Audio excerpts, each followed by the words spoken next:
Tetapi hijrah yang sebenar-benarnya ialah al-muhajiru man hajara ma nahallahu anhu.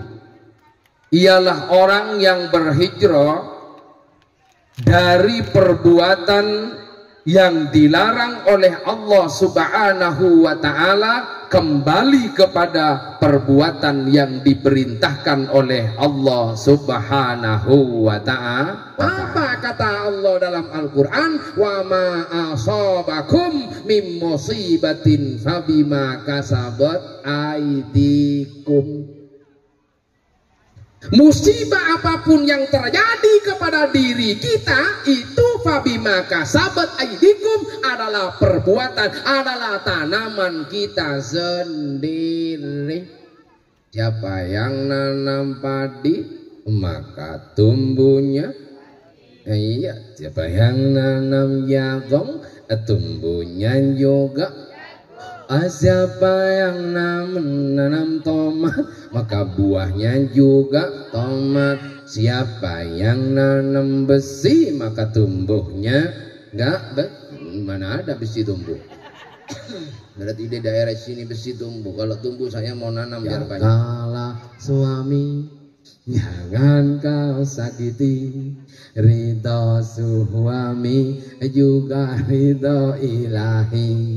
Doakan suami saat jihad menanti, ikhlaskan suami saat menikah lagi.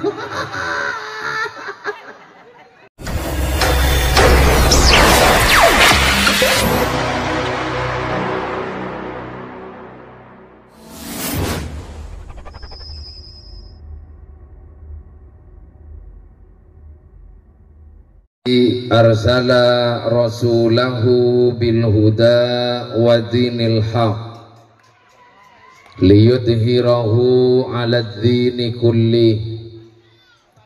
Allahumma shalli wa sallim ala sayyidina Muhammad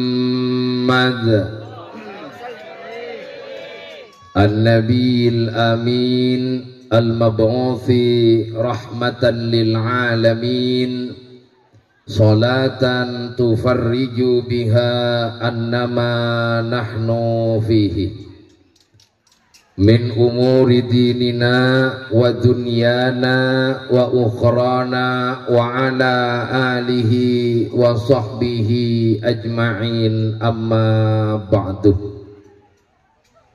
Yang sangat saya hormati dan yang sangat saya muliakan semua para tokoh masyarakat, para asatid, para muallimil Quran yang tak bisa saya sebut satu persatu, namun tak mengurangi rasa hormat kami kepada beliau semua yang sangat saya hormati dan yang sangat saya muliakan.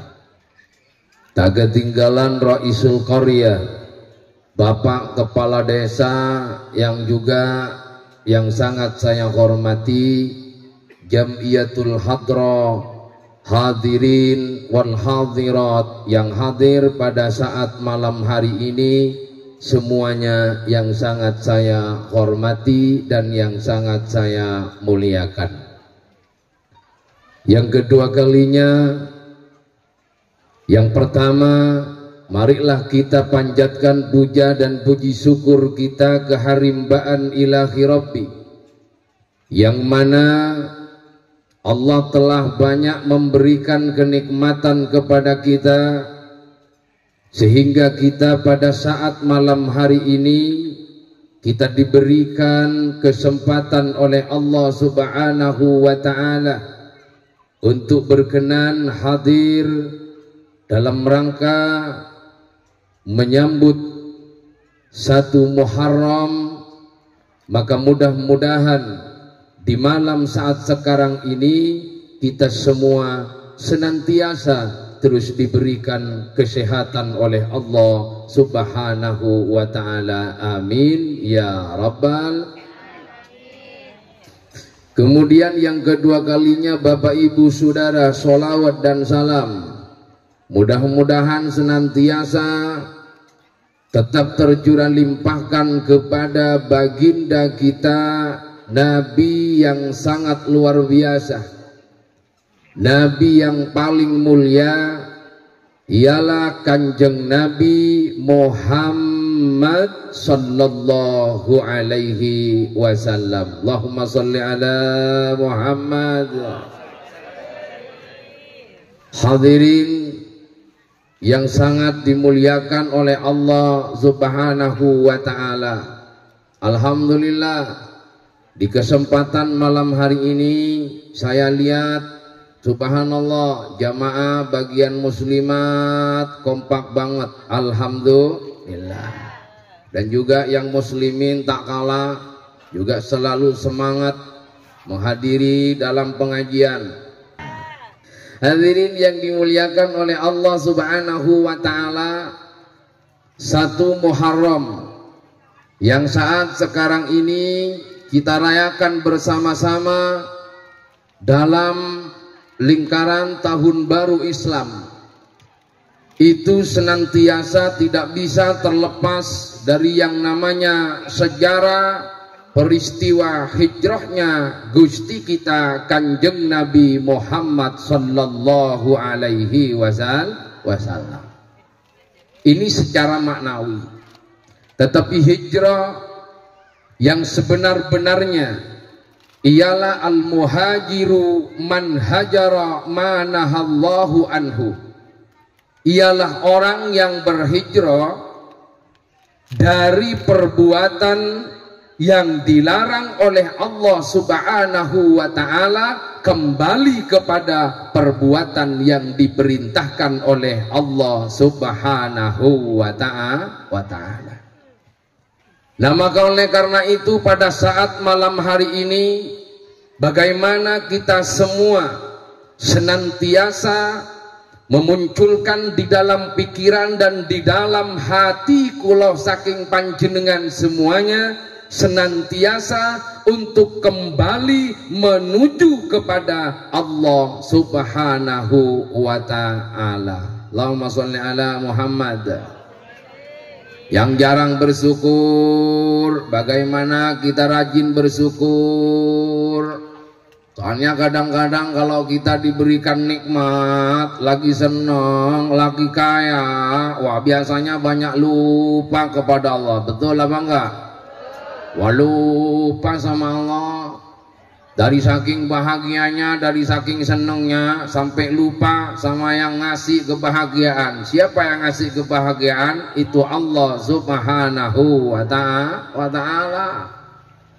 Maka siapapun yang sering lupa kepada Allah Subhanahu wa ta'ala, di malam ini saya ingatkan, ayo jangan sampai kula saking panjenengan iku lali saking Allah Subhanahu wa ta'ala. Sebab yang telah memberikan kenikmatan, yang telah memberikan kekuatan, yang telah memberikan kesehatan, yang telah memberikan harta, semuanya itu adalah Allah. Bagaimana manusia yang ingin bahagia, bagaimana manusia yang ingin tenang uripe, yang ingin senang kehidupannya, kalau dia lupa kepada Allah Subhanahu wa ta'ala, orang mungkin manusia yang demikian akan diberikan ketenangan dan kebahagiaan oleh Allah Subhanahu wa ta'ala. Karena Allah Subhanahu wa ta'ala hanya akan memberikan kebahagiaan kepada orang-orang yang bersyukur kepada Allah Subhanahu wa ta'ala. Apapun kenikmatannya, apapun adanya, jika kita sering berterima kasih kepada Allah, maka niscaya nikmat itu akan selalu ditambah oleh Allah Subhanahu wa ta'ala. Sopo-sopo manungso sing lali saking Gusti Allah Subhanahu wa ta'ala, sopo-sopo manungso yang lupa kepada Allah Subhanahu wa ta'ala, maka niscaya dia akan selalu, kehidupannya akan disengsarakan oleh perbuatan lupanya sendiri kepada Allah Subhanahu wa ta'ala. Makanya Allah berkata di dalam Al-Quran, A'udzubillahi minasyaitonirrajim. Nggak ada yang jawab. Allah paling kurang besar ya ibu-ibu, suaranya ya kurang besar. Hah? Tak besarin ya biar kompak ya. Oke. A'udzubillahi minasyaitonir rajim. Nah dengerin tuh bapak-bapak, berarti si ibu ini suka yang besar-besar.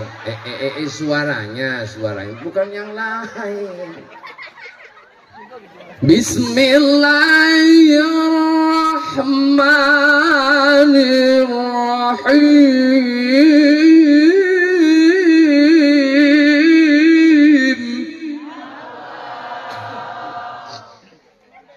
La in syakartum la azidannakum wa la in kafartum inna adzabi lasyadid.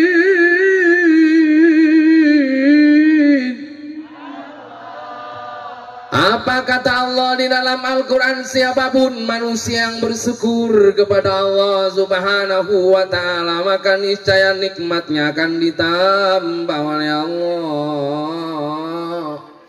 Dan siapa yang kufur kepada Allah, siapa yang ingkar kepada Allah, dia lali tak pernah kembali kepada Allah Subhanahu wa ta'ala, maka ancaman Allah inna adzabi lazadid, maka adab Allah yang sangat pedih dan menyakitkan akan menimpa kula saking panjenengan sedaya. Na'udzubillahi min dzalik. Mudah-mudahan kita semua dilindungi dari adab Allah. Amin Allahumma. Makanya pada saat kita bahagia, pada saat kita gembira, diberikan kekayaan oleh Allah Subhanahu wa ta'ala, banyak harta, ake duit, ojo lali saking Allah. Bagaimana ojo lali saking Allah? Bukan hanya menyebut Allah, Allah, Allah, Alhamdulillah, Alhamdulillah, bukan hanya kayak gitu. Tapi lihatlah di sekeliling kita, mana fakir miskinnya, mana orang yang tidak mampu, mana anak yatimnya, mana orang yang kelaparan. Itu yang dimaksud ingat kepada Allah Subhanahu wa ta'ala. Kadang-kadang kita banyak uangnya, kadang-kadang pada saat kita kaya, pelitnya satu gudang. Pelit sama tetangga, pelit sama orang-orang yang gak mampu, pelit. Makanya orang sekarang itu banyak yang pelit.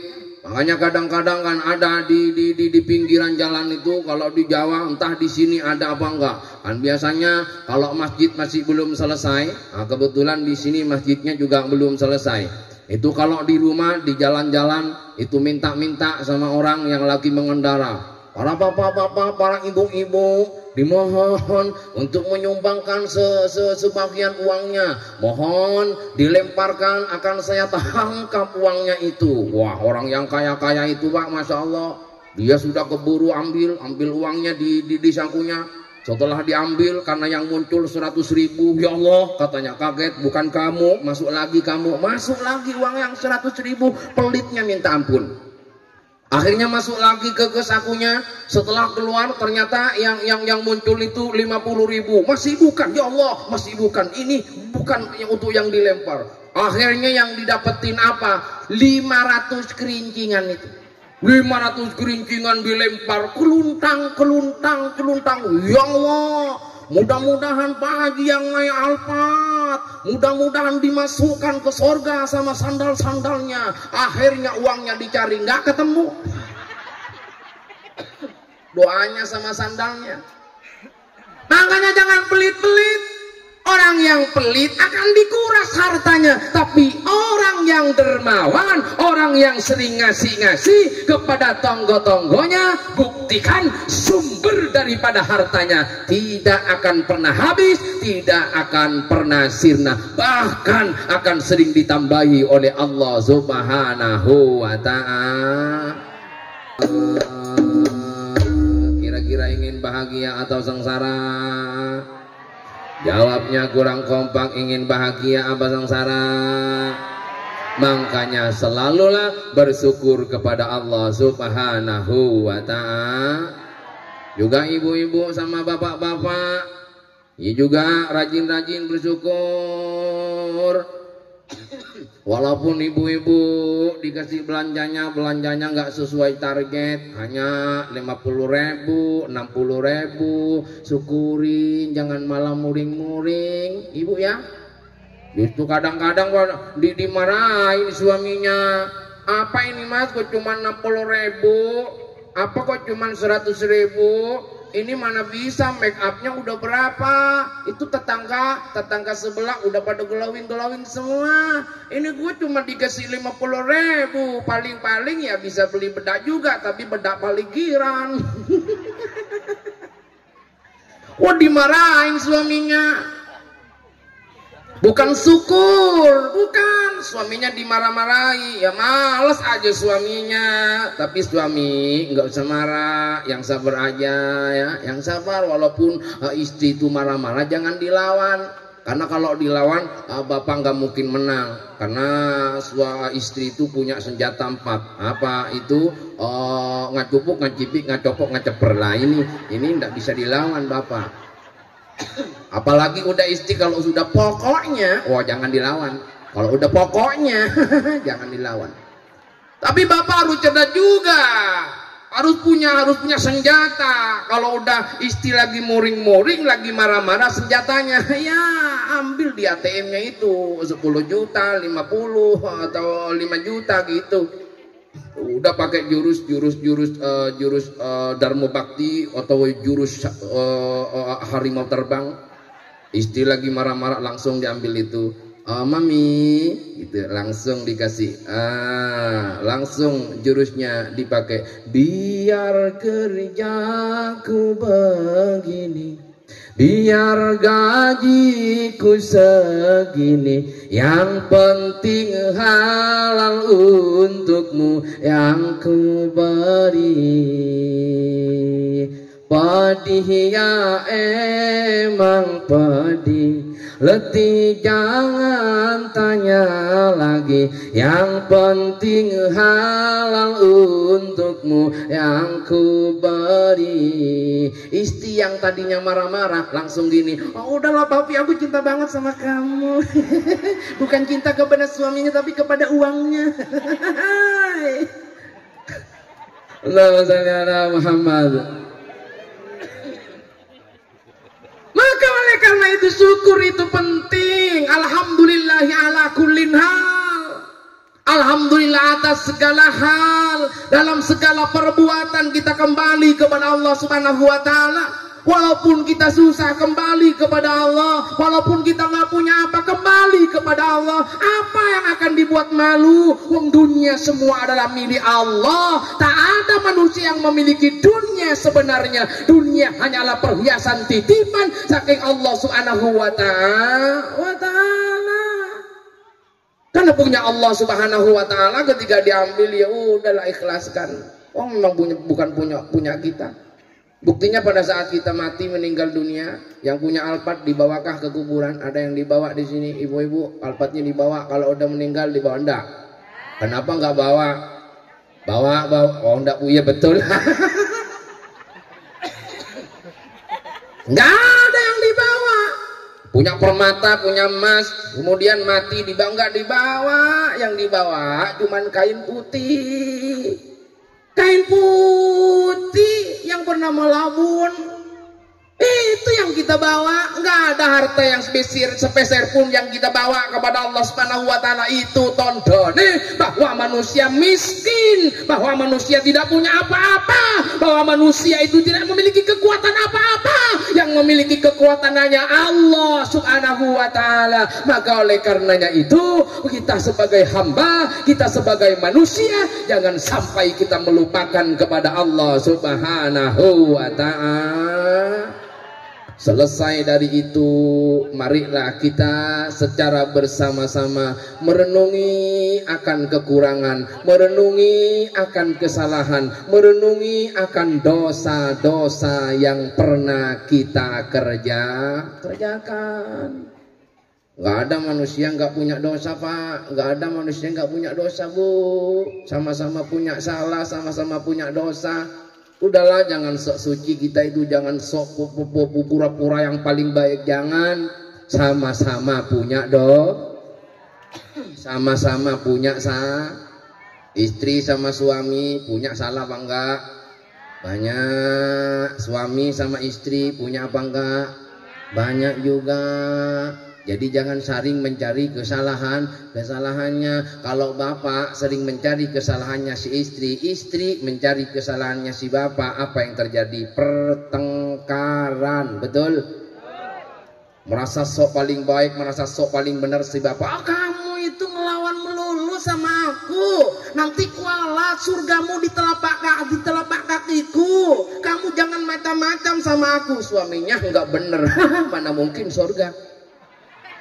Betul apa enggak? Yang penting saling menghargai dan saling menghormati. Jangan sok paling benar, jangan sok paling mapan, enggak baik. Sama-sama punya kekurangan, sama-sama punya kesalahan, maka hindarilah satu. Jangan pernah kita membaca keburukan orang lain, tapi bacalah keburukan diri kita sendiri. Soalnya orang sekarang itu paling pinter kalau sudah baca keburukan orang lain.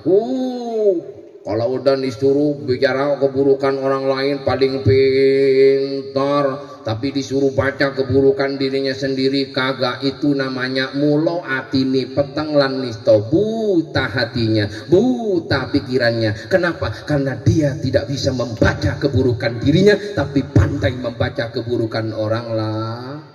Tepuk tangannya mana? Ampun solo. Kenapa kita kok bisa pintar membaca keburukan orang lain, sementara kita lupa kepada keburukan diri kita sendiri? Karena kita lupa kepada tujuan hidup kita. Bahwa tujuan hidup kita hanya akan kembali kepada Allah Subhanahu wa Ta'ala. Maka berhentilah membicarakan kejelekan orang lain, mengurus keburukan orang lain, mencari-cari kesalahan orang lain, tapi carilah keburukan diri kita sendiri. Renungilah kepada Allah Subhanahu wa Ta'ala. Ingatlah kepada Allah Subhanahu wa Ta'ala. Pada saat kita ingat kepada Allah, kita ingat akan dosa-dosa yang kita lakukan, kita ingat kepada akhirat, bahwa kita semua senantiasa akan kembali kepada Allah Subhanahu wa Ta'ala. Kullu nafsin dha'iqatul maut. Di setiap yang bernafas, di setiap yang hidup, dia pasti akan mengalami yang namanya kematian. Maka hati-hatilah wahai manusia.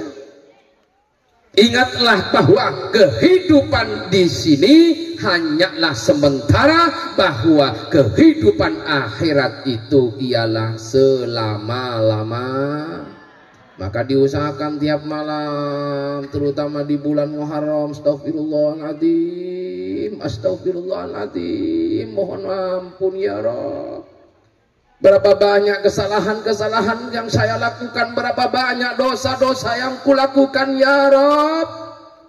Aku mohon maaf kepadamu, aku minta ampun, astagfirullahaladzim, ampunilah dosa-dosa yang kulakukan ya Rabb. Ini yang harus kita lakukan tiap malam. Bukan keburukan tetangga, bukan keburukan orang lain, tapi bacalah keburukan diri kita sendiri. Apa yang terjadi kepada diri kita, ibu-ibu, apa yang terjadi kepada diri kita, itu semua adalah tanaman diri kita sendiri. Kita sakit, itu sebenarnya tanaman kita sendiri. Kita nggak punya uang, itu memang tanaman kita sendiri. Kita sengsara, kita kena musibah, itu bukan Allah yang memberi, tapi kita yang berbuat sendiri. Mana ada Tuhan yang maha pengasih, maha penyayang, lalu membenci hambanya, menyakiti hambanya. Berarti dia bukan maha kasih, berarti dia bukan maha penyayang. Allah selalu menyayangi makhluknya selamanya. Allah tak pernah menzalimi makhluknya selamanya. Kalau makhluknya kena musibah, sakit, tabrakan dan selainnya, itu semua adalah tanaman kita semuanya. Apa kata Allah dalam Al-Quran? Wa ma asabakum min musibatin fabima kasabat aidikum. Musibah apapun yang terjadi kepada diri kita itu fabima kasabat aidikum adalah perbuatan, adalah tanaman kita sendiri. Siapa yang nanam padi maka tumbuhnya. Iya, siapa yang nanam jagung tumbuhnya juga. Siapa yang nanam tomat maka buahnya juga tomat. Siapa yang nanam besi maka tumbuhnya mana ada besi tumbuh. Berarti di daerah sini besi tumbuh. Kalau tumbuh saya mau nanam biar banyak. Sesuai dengan tanamannya, bro. Makanya tanaman yang baik-baik, tanaman yang bagus-bagus biar apik. Kalau kejelekan yang ditanam ya pasti tumbuhnya kejelekan. Maka jangan sekali-kali kita menanamkan kejelekan. Orang yang sering membenci kepada orang lain maka positif. Orang lain juga ikut membencinya. Tapi kalau dia selalu tersenyum, sama siapapun tersenyum, sama orang ketemu tersenyum, Masya Allah, pasti juga akan dibalas senyuman. Tapi kalau sudah berlagak sombong sama tetangga karena miskin, gak punya apa-apa, diremehin sama orang yang punya, sama orang yang kaya. Karena udah banyak kumisnya di sini. Kalau bicara, udahlah, jangan sombong-sombong jadi manusia. Ngapain kita sombong? Kita nggak punya apa-apa, kita asalnya dari hal yang sama. Sangkan paraning dumatining manungso. Kita dari hal yang sama. Kita diciptakan oleh Allah Subhanahu wa Ta'ala dari benda yang sangat menjijikkan, dari air yang sangat menjijikkan, yaitu sperma. Tahu sama sperma? Nggak tahu. Saya yang nggak tahu. Tahu, itulah asal kita. Ngapain kita berlagak sombong? Yang berhak berlagak sombong adalah Allah Subhanahu wa Ta'ala. Makanya kita disuruh sujud kepada Allah Subhanahu wa Ta'ala, disuruh menyembah kepada Allah Subhanahu wa Ta'ala, agar supaya kita tidak sombong pada saat kita diberikan kejayaan oleh Allah Subhanahu wa Ta'ala. Makanya coba perhatikan orang yang sholat. Orang yang sholat pada saat berdiri tegak, dia menghadap kiblat. Adzan sudah dikumandangkan, Allahu Akbar, Allahu Akbar. Ini adzan Indosiar, belum lagi adzan RCTI atau SCTV. Kira-kira ada yang mau mencoba adzan TV apa? Indosiar. Oke, silakan dengarkan adzan Indosiar. Allahu Akbar,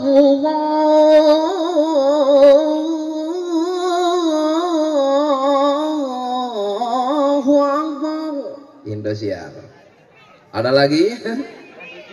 Apa? SCTV. Adzan TV. Nah. Ada itu adzan melolo. Akhirnya naik semua ke masjid. Pada saat naik ke masjid, dia menghadap kiblat, menghadap ke barat. Pada saat dia berdiri, Masya Allah, inilah masa jaya kita. Inilah masa gagah kita, inilah masa kekayaan kita, inilah masa muda kita. Tapi jangan kepedean, tapi jangan sok sombong. Maka pada saat kita berdiri, selesai kita mengagungkan Allah Subhanahu wa Ta'ala, yang dibesarkan Allahu Akbar, yang harus dibesarkan adalah Allah Subhanahu wa Ta'ala. Selesai itu maka manusia akan ruku semuanya. Ini loh kenyataan kehidupan kita sudah hampir kita menyentuh kepada tanah. Ingatlah mati, berarti kita hampir meninggalkan dunia. Inilah pada saat kita masa jaya. Oke, dia tampan, dia glowing, dia ganteng, dia punya mobil mewah, dia punya banyak harta, dia punya dunia. Tapi ingat bro, nih bro, bungkuk, ini yang sudah muda, tua, giginya yang pres semuanya masih utuh. Udah utik-utik. Udah hampir habis copot semua. Udah tua. Pada saat dia tua, sami Allahu liman hamida, hendaknya dia banyak memuji kepada Allah Subhanahu wa taala. Karena selesai dia memuji kepada Allah Subhanahu wa taala, maka dia akan sujud di tanah. Dia akan kembali kepada angsal muangsalnya, dari mana dia diciptakan. Sulalatim mintin, dia diciptakan dari saripati tanah. Maka selesai dia diciptakan dari saripati tanah, maka dia pula akan kembali kepada sujud. Dia berbakti, dia kepada Allah Subhanahu wa taala, sujud, dia kembali kepada Allah Subhanahu wa taala. Maka apa yang akan kita sombongkan? Bahwa di dalam sholat diajarkan bahwa yang dibesarkan hanya Allah Subhanahu wa taala, bukan membesarkan diri lo, bukan membesarkan menyombongkan diri kau, bukan diriku, bukan, yang dibesarkan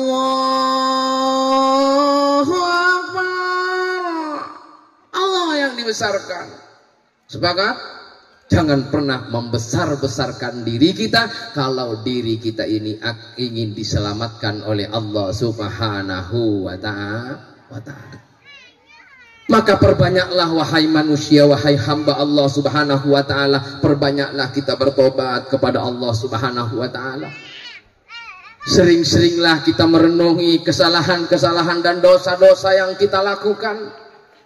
Jika manusia sudah merenungi akan kesalahan-kesalahan, dosa-dosa yang Anda lakukan, maka hatinya akan bening, hatinya akan bersih.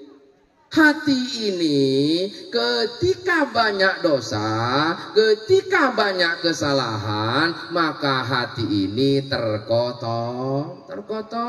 Maka jaga hatimu dari perbuatan dosa, dari perbuatan iri, dari perbuatan dengki, dari sering mengurus keburukan orang lain. Jagalah hati ini agar supaya tetap Jagalah hati, jangan kau jagalah hati, era hidup ini. Jagalah hati, jangan kau kotori. Jagalah hati, cahaya hidup ini. Jaga hati tetap bersih, jaga hati harus bersih. Biar Allah mencintai, biar Allah menyukai.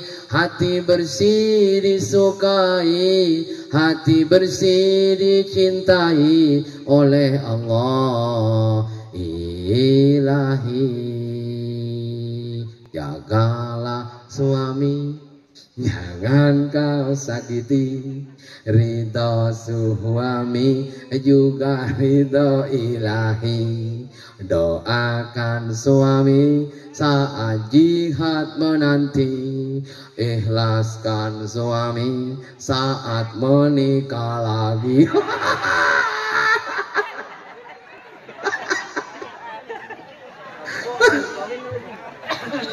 Nah, saya nggak ada aman, nggak bohongan. Biar adil, istrinya juga dijaga juga. Kalau istri lagi marah, hati bapak jadi resah. Anak-anak salah tingkah, rumah tangga nggak berkah. Tapi kalau istri senang, hati bapak ikut tenang. Anak pun gembira riang, walaupun hutang segudang. Allahumma sholli ala Muhammad. Maka oleh karena itu jaga hati dari kesalahan, jaga hati dari kemaksiatan. Karena semakin kita banyak melakukan dosa, semakin kita banyak melakukan keburukan, maka hati kita akan semakin tertutup daripada hidayah Allah Subhanahu wa ta'ala. Oh, katanya kita ayo udah kita cari hidayah, nggak bisa kalau perbuatan kita tetap kayak yang dulu, jelek, buruk. Dirubah dulu perbuatannya dari perbuatan yang buruk berganti kepada perbuatan yang baik, diganti dulu, baru hidayah akan muncul. Tetapi kalau kita sering berbuat kesalahan, sering berbuat dosa, padahal itu sudah tahu, setiap manusia pasti tahu kalau hal yang salah itu memang disalahkan, memang dilarang, itu manusia sudah tahu. Tetapi ternyata tetap kita lakukan. Kenapa? Karena kita tidak mampu digoda oleh hawa nafsu. Makanya musuh yang paling terbesar bukanlah musuh yang kekal, musuh yang paling hebat bukanlah musuh yang punya keris kolomonyeng. Musuh yang paling hebat, yang sakti bukanlah Wiro Sableng yang punya kapak naga genih 212, bukan Dragon Ball, tetapi musuh yang paling hebat adalah diri lo sendiri. Ini musuh yang paling hebat. Selama kita tidak bisa mengendalikan diri kita sendiri, maka diri kita sendiri bukan dikuasai oleh Allah Subhanahu wa ta'ala, justru malah akan dikuasai oleh nafsu setan kita sendiri. Maka barometernya adalah hati. Mesine manungsa niku yo hati. Kelamun atine kula saking panjenengan niku apik, maka kelakuan kula saking panjenengan bakalan apik. Tapi kelamun atine kula saking panjenengan niku elek para manungsa, maka kelakuan kula saking panjenengan bakalan elek. Artine nopo? Artine kelamun ati kula, hati kita semua adalah jelek, adalah kotor, pasti perbuatan kita pun juga akan kotor. Mulut kita kotor, pekerjaan kita kotor semua, amal kita kotor. Paling-paling amal, wah sudah sholat, waktunya sholat, wah sudah berangkat ke masjid, paling-paling ingin dipuji orang, paling-paling ingin dipuji takmir, paling-paling ingin dikata orang yang soleh, paling-paling ingin dipuji mertua. Nggak bisa karena hatinya kotor. Makanya gini logikanya, kalau hati kita itu sakit ya, kalau kita itu hati kita sakit, ya seringlah tersinggungan. Kalau hati kita itu waras-waras, sembuh, nggak sakit, nggak mungkin sering-sering marah-marah, nggak mungkin sering sakit hati. Kenapa? Karena hati kita nggak sakit. Kalau hati kita sakit, ya sering tersinggung, sering marah-marah. Kalau nggak dihargai, ya marah-marah. Kenapa? Karena hati kita memang sakit. Coba tangan saya yang di depan ini, kalau nggak luka, mau dikasih air garam, kira-kira perih atau kagak? Kagak kan? Kenapa? Karena nggak luka. Tetapi kalau tangan gua luka, terus kemudian dikasih air atau dikasih air garam, kira-kira perih atau enggak? Pasti perih. Berarti kalau hati lo sakit, berarti yang mudah marah, yang mudah tersinggung. Makanya kalau lo sering sakit hati kepada suaminya, berarti hati lo sedang sakit. Kalau bapak-bapak sering sakit hati kepada istrinya, berarti hati bapak juga sakit. Allahumma sholli ala Muhammad. Lah ini dijaga. Yauma la yanfa'u malun wala banuna illa man atallahi biqalbin salim. yauma la yanfa'u malun wala banun illa man atallahi biqalbin salim. Suatu hari harta, anak sudah tidak bermanfaat. Ingat, harta, anak itu semua sudah tidak bermanfaat. Hanya mereka illaman atallahi biqalbin salim, kecuali mereka yang menghadap kepada Allah biqalbin salim, dengan hati yang bersih, dengan hati yang selamat. Dialah orang yang akan diselamatkan oleh Allah. Maka perbanyaklah ingat kepada Allah Subhanahu wa ta'ala, berzikir kepada Allah Subhanahu wa ta'ala. Jadi inilah yang harus dilakukan oleh kita semua di malam bulan Muharram. Ini bulan Muharram sudah hampir mau tiada, sudah hampir habis. Amal apa yang sudah kita lakukan? Apa yang sudah kita kerjakan? Maka perbanyaklah ibadah kepada Allah Subhanahu wa ta'ala, termasuk menyantuni anak yatim, menjenguk orang yang sakit, ya, masih belanja yang makin banyak kepada istrinya. Itu Pak, biasanya nggak dibeliin baju, beliin baju. Sekarang waktunya Bapak cari surga itu bukan lebaran. Sekarang lebarannya kita. Betul itu. Kalau nunggu lebaran ini gua lihat bajunya udah pada kusut-kusut semua, udah nggak disetrika. Udah waktunya diganti bapak-bapak, udah beliin yang baru. Makanya sekarang tahun baru, dibeliin bajunya yang baru, belanjanya juga yang baru, kasih sayangnya juga yang baru. Maka jadilah kemantan baru, kemantan hanyut. Begitu. Amalnya juga baru, kertasnya juga baru. Sekarang kertasnya kertas putih, Bu. Kertasnya kertas putih. Makanya namanya kertas putih diisi dengan tulisan-tulisan sing apik, ukiran-ukiran sing bagus, lukisan-lukisan yang indah. Jangan sekali-kali di kertas yang baru, di buku yang baru, di lembaran yang baru kita menulis kotoran-kotoran, kita menulis hal-hal yang dilarang oleh Allah Subhanahu wa ta'ala, agar senantiasa kita semua diberikan keselamatan oleh Allah Subhanahu wa ta'ala. Allahumma sholli ala Muhammad. Nah, maka oleh karena itu, marilah kita senantiasa meningkatkan ketakwaan kita kepada Allah Subhanahu wa ta'ala, dan mudah-mudahan kita semua menjadi hamba-hamba yang diampuni segala kesalahan dan dosa-dosanya oleh Allah Subhanahu wa ta'ala. Amin ya rabbal alamin.